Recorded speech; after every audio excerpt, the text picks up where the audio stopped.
If you recall, the head of state, again in Malabo, requested the African Union Commission to lead a process that will help translate the Malabo commitment to an implementation strategy and a roadmap, and called on us again to work with you to ensure that this implementation strategy and roadmap is ready for discussion by themselves in the January-February 2015 summit.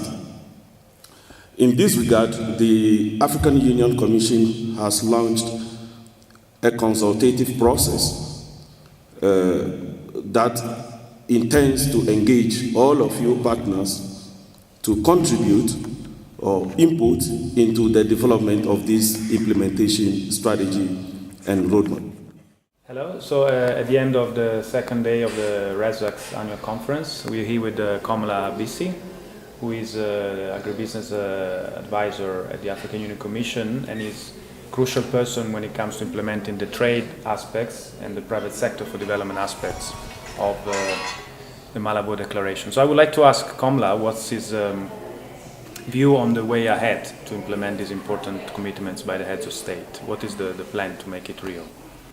Yes, you recall that the Malabo Declaration called on the AUC to lead a consultative process that defined an implementation strategy and roadmap that will guide the implementation of the Malabo Declaration. This implementation strategy and roadmap is expected to be submitted or presented to the head of states in January 2015 summit for endorsement. In that context, the African Union Commission, the Department of Rural Economy and Agriculture, is leading a multi-stakeholder consultative engagement, including the regional economic communities, the NEPAD agency, and also member states, in close collaboration with our partners, development partners, to develop this strategy. As a result, we've had a series of engagements in a multi-stakeholder context to come up with a draft outline of this strategy. Beyond that, we have planned a number of multi-stakeholder engagements. First of it is the second African Private Sector and Agribusiness Forum, which is scheduled to take place in Kigali, Rwanda, from the 16th to the 18th of October. The Rwanda Forum will focus mainly on the private sector perspective of the Malabo Declaration, and also linked to the private sector related investment that will leverage trade within the continent and also at regional level, to a large extent. This meeting would have three key objectives. One, to ensure that the private sector actors have a defined role in advancing the declaration. Number two is to agree on a kind of architecture that brings together the private sector with a key focus on the domestic private sector to effectively engage in the CAADP and agribusiness and trade-related interventions. And finally, also input into the implementation roadmap and strategy. The second event in this context is in line with the trade and market access related capacities as defined in the declaration. And this event is scheduled to take place on the 27th and 28th of November, of October, still in Johannesburg.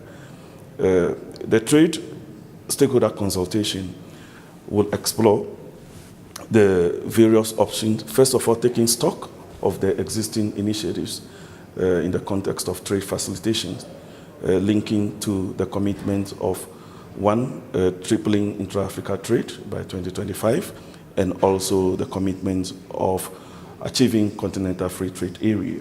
Hence, the stakeholders will be required to identify and agree on specific actions that could be taken by the various stakeholders, including the African Union Commission, the regional economic communities, and our key partners in achieving this or in addressing these commitment for the next 10 years until 2025.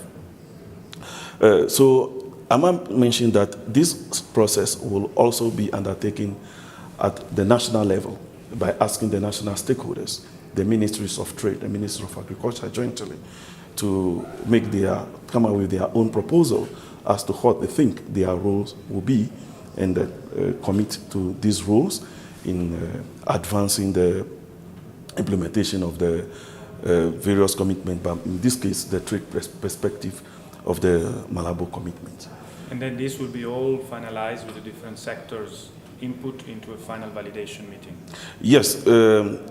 After these consultations with the stakeholders, different stakeholders, we expect that the week of 3rd November, that is starting from the 3rd to the 7th of November, we will reconvene with all the stakeholders to look at the draft implementation roadmap and strategy and finalize that with input from all. So the pre-engagement activities are along various thematic areas, and it's expected that at the end of it, we will all reconvene with all the stakeholders with the various thematic areas to look into the consolidated roadmap and validate that. This is expected to be completed by the 10th of November for submission to our permanent representative committee, then for submission to the head of state in January. Thank you, Komla.